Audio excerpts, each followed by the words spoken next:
Segunda carta de Paulo aos Coríntios 4, 8 e 9.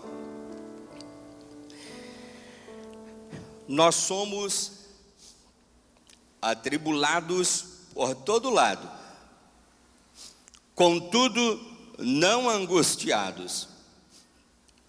Nós ficamos perplexos, mas não desesperados, perseguidos, mas não abandonados, abatidos, mas não destruídos.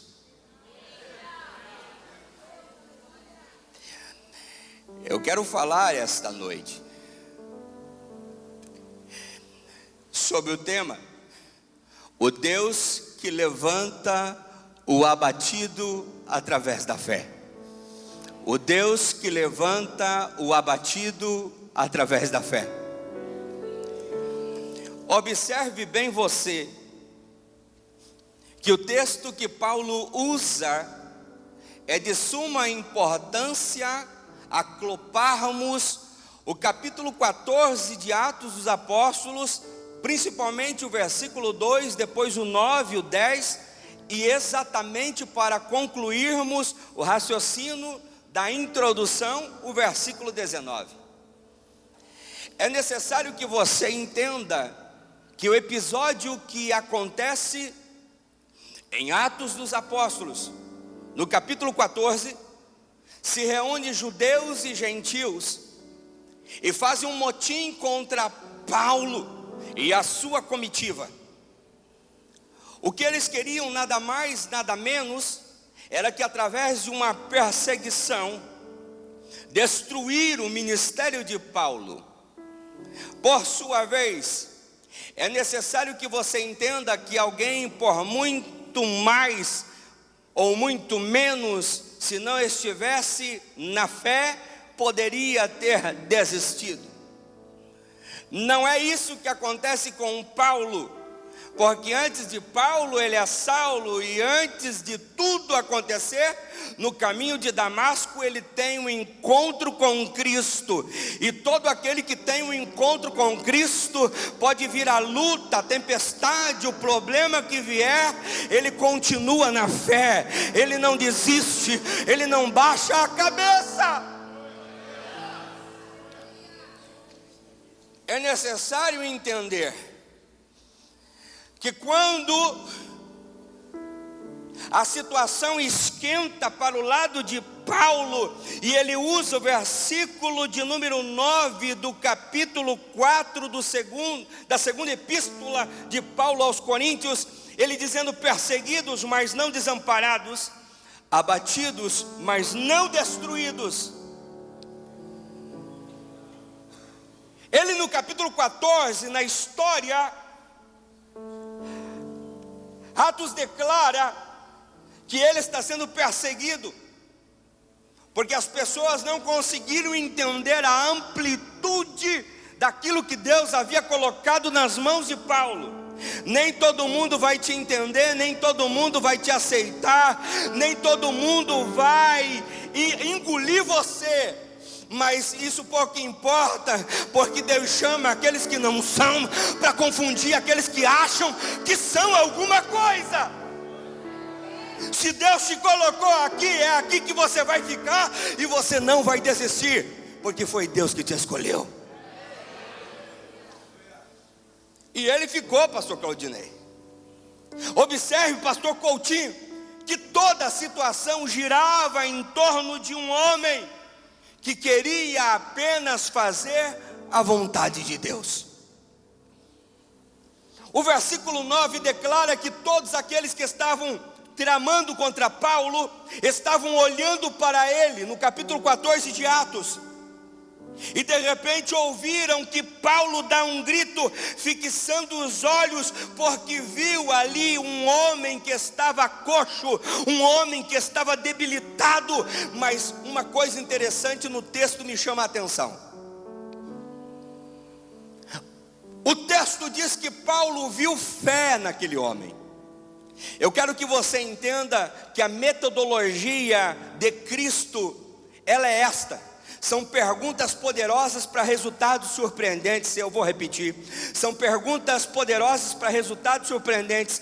Toda vez que Jesus chegava até o enfermo, ele fazia uma pergunta. E na maioria das vezes ele perguntava: o que você quer que eu te faça? Você quer ficar curado? Você quer voltar a ver? E automaticamente, depois de uma resposta, ele dizia: vai em paz, a tua fé te salvou, a tua fé te curou. E é isso que vai acontecer esta noite, já está acontecendo. Você vem na mais de Cristo, é quarta fé, e ele te pergunta: o que quer que eu te faça? Eu estou tentando me segurar, porque eu ainda estou com 4 pontos na boca, depois da cirurgia. Se o doutor Jadiel estiver aqui, dá um glória aí. Depois eu corro para a clínica. Mas quem é pentecostal não consegue, irmão. Estou tentando. Eu até comecei devagar. Viu, pastor Paulo? Aleluia. Ele disse: pastor, cuida aí. A gente está cuidando. Mas o interessante é que ele olha para aquele homem e viu fé. E o versículo 10 diz que Paulo dá um grito e diz: levanta. Só que aquela pessoa já estava com os olhos fitos em Paulo, e Paulo nele havia tido fé. Mas quando Paulo diz levanta, na mesma hora aquele homem firmou os pés, deu um salto e andou. Sabe o que Jesus está vendo essa noite? Não importa o lugar que você está, como você está, a forma com que você chegou. O poder da resiliência não é o jeito que você cai, mas a forma com que você levanta. E quem te levanta esta noite é o Espírito Santo. Ele te levanta, você vai dar um salto e vai firmar os pés novamente. Sabe o que é poderoso? Pode aplaudir ao Senhor. Aleluia. O Salmo 40 diz: esperei com paciência pelo Senhor. E isso é maravilhoso. Eu brinco com os jovens sobre isso, porque geralmente os jovens até uns 30 anos, ele ainda na nossa atualidade, ele está no Salmo 40. Esperei com paciência pelo Senhor, Ele inclinou para mim e ouviu o meu clamor. Isso é maravilhoso, né? Se chegar aos 35 para frente, ele já vai para o Salmo 70. Apressa-te, ó Deus, em me salvar. Mas se passar dos 40, já vai para Mateus 19:6. O que vier à minha mão, de maneira nenhuma lançarei fora. Não é fácil, viu, pastor Fabrício? Não é fácil. Mas o Salmo 40 diz sobre essa esperança, Ismael. Está olhando bem sério para mim? Quantos anos você tem, Ismael? Ismael é novo, né? É novo. Ismael tem sido uma benção, tem cooperado lá no norte da ilha, está montando lá o worship, viu? Glória a Deus, na benção aí dos pastores, e também Jean, e todo o ministério de louvor, está lá, tem sido uma benção, graças a Deus, um ministério lindo lá. Louvamos a Deus. Vamos aplaudir ao Senhor pela vida do Ismael? Aleluia. Mas é tão interessante que nós esperamos com paciência, porém existe uma palavra tão forte que eu até usei para uma pessoa hoje. Você vai ficar o resto da tua vida orando para Deus te dar paciência, e Ele não vai te dar paciência. Dá um toque nessa pessoa linda que está do teu lado e diga: Deus não vai te dar paciência. Que bom te ver aqui, Fran, Deus te abençoe. Feliz pela vida da Fran, da Adriana e da Patrícia, que foram cooperar com o Ministério de Dança no domingo lá. Foi benção. Você disse: Deus não vai te dar paciência? Ok. Agora olhe bem nos olhos dele e dela e diga assim: Deus vai te dar oportunidade para você ser paciente. O que Deus concedeu a Paulo foi oportunidade para ele ser paciente. Ele era perseguidor, agora ele é perseguido. Ele apedrejava, agora os outros estão apedrejando ele. E essa é a diferença. Quando alguém estava lá fora, apedrejava quem estava dentro. Agora você está dentro e você está sentindo o sabor.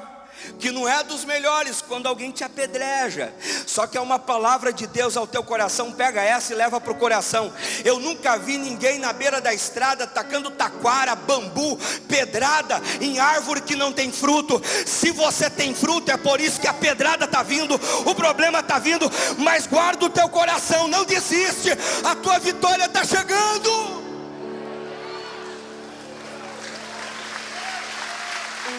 Aleluia!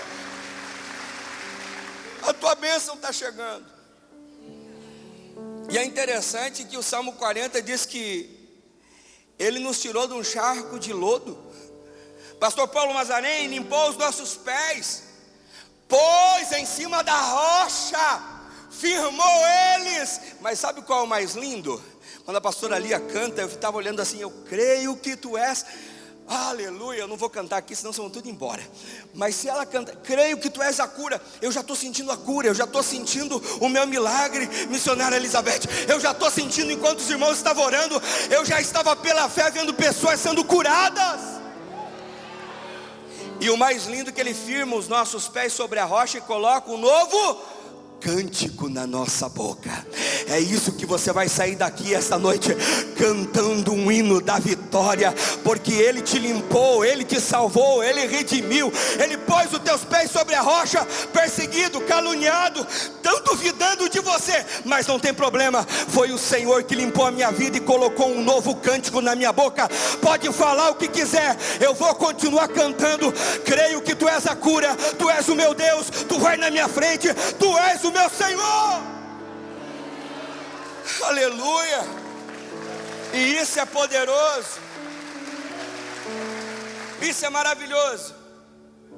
Porém, o texto no versículo 19 do capítulo 14 de Atos diz: mas sobrevieram, porém, os judeus de Icônio, que tendo convencido a multidão, apedrejaram Paulo e o arrastaram para fora da cidade, cuidando que estava morto. Mas o camarada só fez um bem.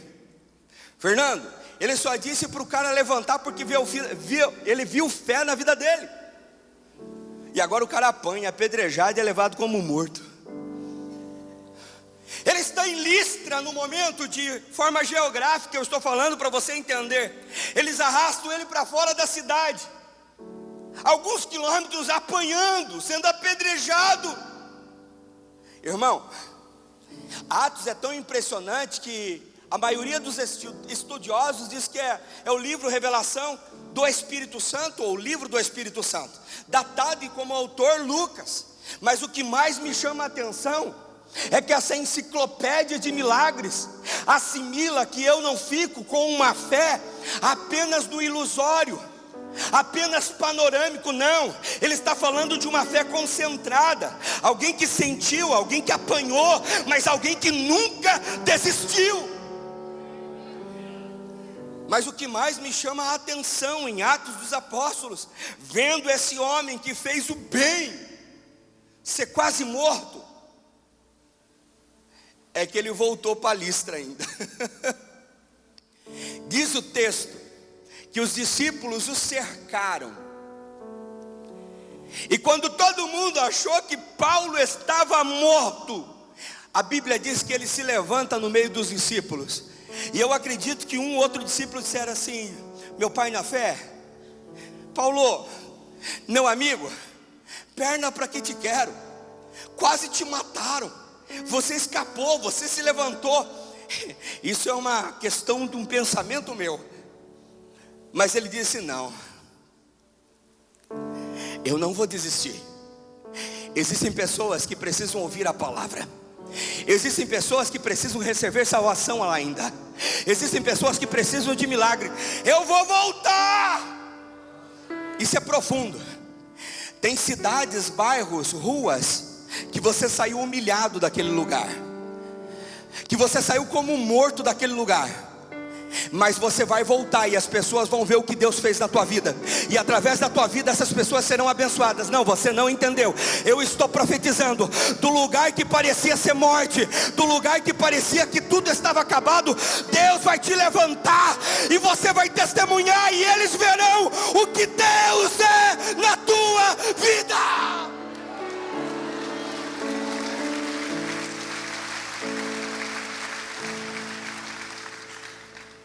Jesus. Agora, o versículo 22, confirmando os ânimos dos discípulos, exortando-os a permanecer na fé, pois que por muitas tribulações, mas acima de tudo, Tomás, nos importa entrar no reino de Deus. Era o tema de Paulo. Agora, o que mais me chama a atenção, a minha mãe ministrou uma palavra na quinta passada, e ela leu esse texto em 1 João capítulo 5, versículo 4. Porque todo aquele que é nascido de Deus vence o mundo. Repita comigo: todo aquele que é nascido de Deus vence o mundo. Agora olhe para ele e diga assim, para a pessoa que está do teu lado: e a vitória que vence o mundo é a nossa fé. Repita mais uma vez: é a nossa fé. Veja bem, o apóstolo Paulo menciona acerca da sua história. Ele é consolado por Deus, mas agora ele vem para consolar os abatidos. Vou repetir, ele é consolado por Deus, mas agora ele vem para consolar os abatidos. Eu vou repetir, sabe por quê? Porque Deus te trouxe aqui para consolar, e você vai consolar os abatidos. Deus te trouxe a esta casa para você ser curado, então curados para curar. Você vai sair daqui e Deus vai te usar para que outras pessoas sejam curadas. Agora, são muitas causas que nos trazem aflição. São muitas causas que tentam abater a nossa alma. Veja bem você. E eu coloquei aqui, se analisarmos algumas delas, é necessário que venhamos a entender o que diz o texto. Paulo estava abatido? Paulo estava. Ele era humano, não tinha como correr dessa. Mas o que mais me chama a atenção é que a palavra abatido, eu coloquei aqui, é debilitado, deprimido, humilhado, desanimado, frustrado. Vou repetir: debilitado, deprimido, humilhado, desanimado, frustrado. Quem sabe você se identificou com alguma dessas características hoje. O primeiro problema que eu coloquei aqui é que pessoas são abatidas. Em primeiro lugar, eu coloquei por enfermidades. Irmão, você tem tudo, mas se você não tiver saúde, você não tem mais nada. Porque se for uma coisa material, você corre atrás, você trabalha, você alcança. Deus te deu inteligência, Deus te deu sabedoria. As coisas acontecem na tua vida. Agora, se lhe falta saúde, é difícil demais. Veja bem, o texto em Marcos capítulo 5, versículo 27 ao 29, fala que uma mulher estava enfrentando uma situação complicada. O fluxo de sangue era intenso, as situações eram complicadas demais, e jamais ela poderia tocar em alguém, porque ela estava, na situação que ela estava, era considerada como imunda. Mas ela superou os obstáculos da vida. Ela quebrou a religiosidade de alguns que ali estavam, e ela tocou na hora da veste de Jesus. Ei, quando eu venho na quarta fé, eu entendo que pode existir vários obstáculos, mas eu passo por cima de todos, e eu venho aqui nem que seja para tocar na orla da veste do mestre, para alcançar o meu milagre. Isso é poderoso. Por mais simples que a doença seja, o ferimento seja, dependendo da intensidade, pode incomodar e muito. Eu passei por esse processo, por um tratamento de canal que eu fiz há 10 anos. Coloquei um pino, e depois de 10 anos, só Deus sabe em uma semana o que eu passei. Todo dia tomando injeção de manhã e à noite, e a infecção não saía. Então seja o problema da enfermidade pequeno ou grande, vai incomodar. Eu até brinquei com o doutor Jadiel, disse assim, faz a questão cirúrgica, mas extrai, tira isso, depois coloca um implante. Hoje é fácil, né, irmão? Antes tinha dentadura, né? Mas hoje também tem corega.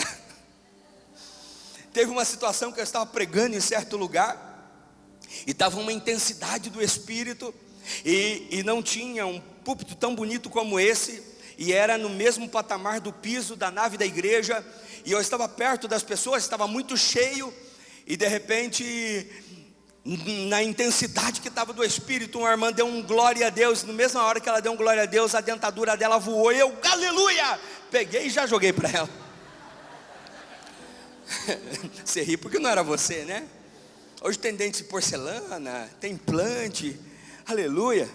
Mas quando tirou, irmão, pensa no alívio. Depois de 7 anestesia, pensa, nossa.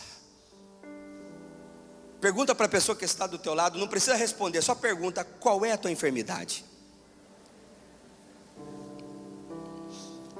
Nós precisamos entender e reconhecer que o poder de Deus, ele acontece sobre aquele que se humilha na sua presença. O que Deus quer? Apenas fé. Hebreus 11:6, sem fé é impossível agradar a Deus. Você quer agradar a Deus? Tenha fé. Talvez eu não consiga terminar essa mensagem, se eu ficar só até aqui já está bom. Eu quero contar para você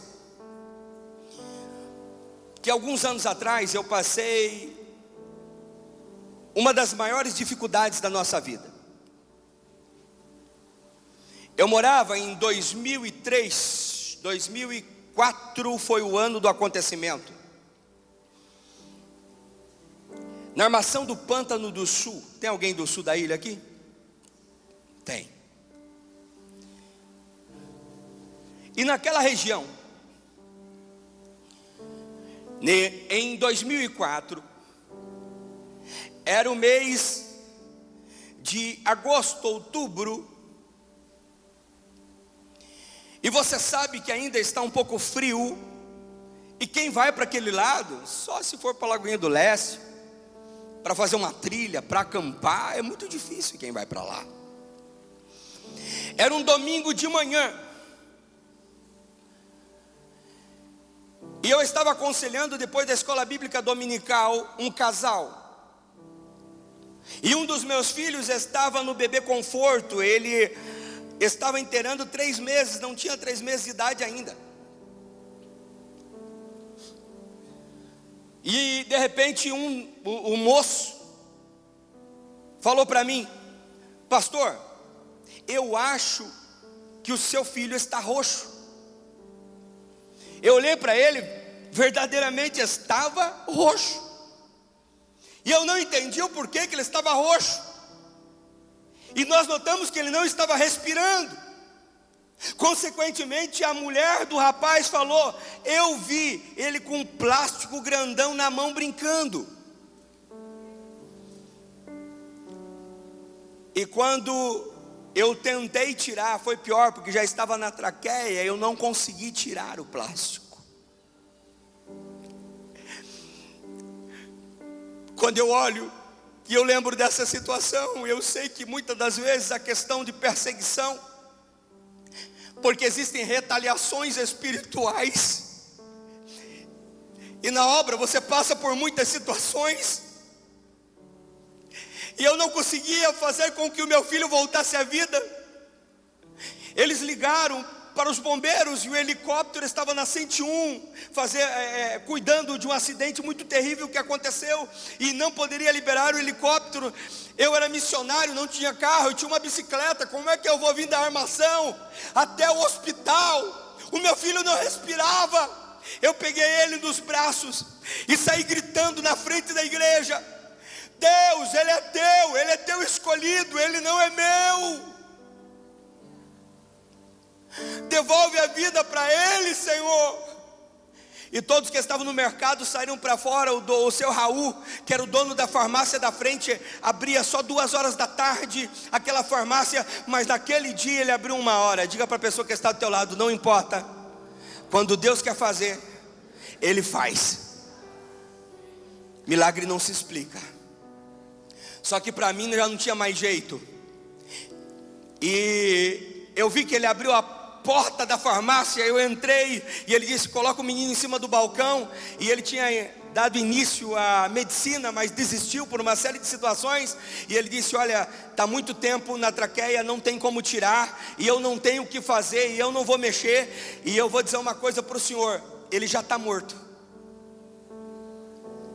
Já se passaram 10 minutos e não tem mais o que fazer. E ele fazia, eu digo: faz respiração boca a boca, faz tudo que você sabe, por favor. Existem horas que não importa se a dor é pequena, se a dor é grande. É nessa hora que Deus quer ver aonde está a tua fé, aonde está o teu coração, aonde está a tua vida. E eu disse: Deus. E ele disse: olha, você não pode tirar mais o menino daqui. Eu disse: Raul, mas eu vou tirar. Ele disse: não adianta mais, aqui ninguém perto tem carro agora para socorrer. E não adianta mais, porque eu já examinei e não tem mais o que fazer. Eu vou ligar para a polícia, consequentemente vem o IML, mas você não pode tirar o teu filho de cima do balcão. Eu disse: o filho é meu, eu faço o que eu quero. Tem coisa que Deus colocou na sua mão e ninguém vai meter a mão para tirar aquilo que é teu. Tem coisa que Deus te deu e ninguém vai roubar. Há uma unção da parte de Deus que Deus colocou para a sua vida. O diabo pode tentar te derrubar, pode tentar te ferrar, acabar com você, mas maior é o Senhor que te chamou, que te salvou, que te escolheu. É esse Deus. Ninguém vai roubar o que Deus colocou na tua mão.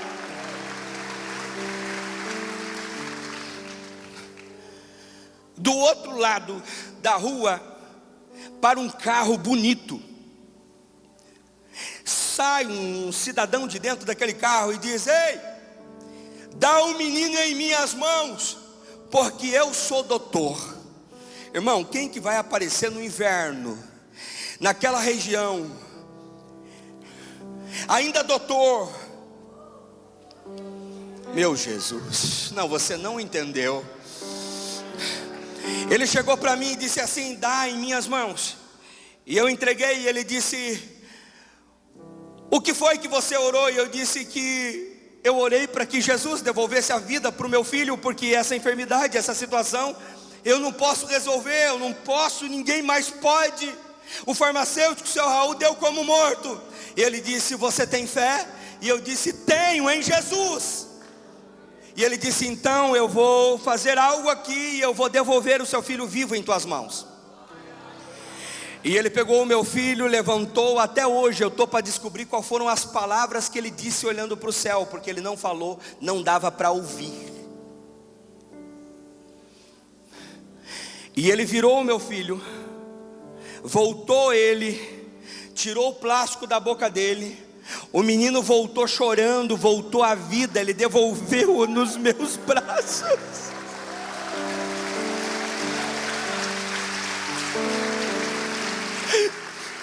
Agora pega essa, crente. Eu perguntei: Raul, cadê o doutor? Eu perguntei: Dona Maria do Mercadinho Nunes, cadê o doutor? vocês conhecem ele? Ele disse: não, ninguém nunca viu esse homem aqui. Tá, mas cadê o doutor? Olharam, não tinha mais doutor. O doutor não estava mais ali. Mas eu tenho uma notícia: ele está passeando por esses corredores. Ele está aqui nesse altar. O doutor está aqui. Ele tem milagre para você. Fique em pé aplaudindo ao Senhor. Aleluia. Era isso que Deus queria. Aleluia. Aleluia. Esse doutor está aqui. Esse doutor está aqui. Quarta fé. O que é difícil, o que é impossível para você. Quarta fé. Ei, está abatido? Deus é o que levanta o abatido. Está angustiado? Deus vai tirar a tua angústia. Está enfermo? O mesmo doutor que devolveu a vida para o meu filho está aqui para curar você, para devolver a vida para você, para fazer você voltar a sonhar.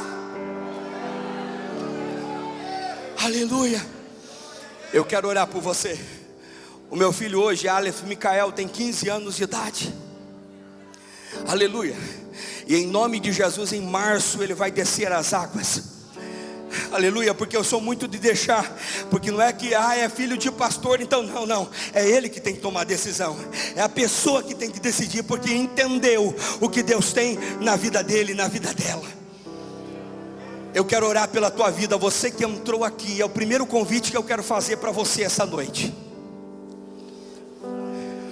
Mateus capítulo 11, versículo 28 e 29 diz: vinde a mim todos vós cansados, oprimidos, sobrecarregados, e eu vos aliviarei. Tomai sobre vós o meu jugo e aprendei de mim, que sou manso e humilde de coração, e encontrarei descanso para a vossa alma. Deus quer dar descanso para você, mas você precisa tomar uma decisão. Você precisa tomar uma atitude essa noite. Não é apenas ouvir uma palavra, ouvir louvores e voltar para casa do mesmo jeito que você entrou. Não. Porque eu quero acreditar que você não veio aqui só para buscar bênção, mas você veio aqui porque você está interessado no dono da bênção. Enquanto você faz um compromisso com o dono da bênção, então Mateus 6, versículo 33 diz: eu busco em primeiro lugar o reino dos céus e a sua justiça, então as demais coisas serão acrescentadas. É isso que eu quero profetizar sobre a tua vida.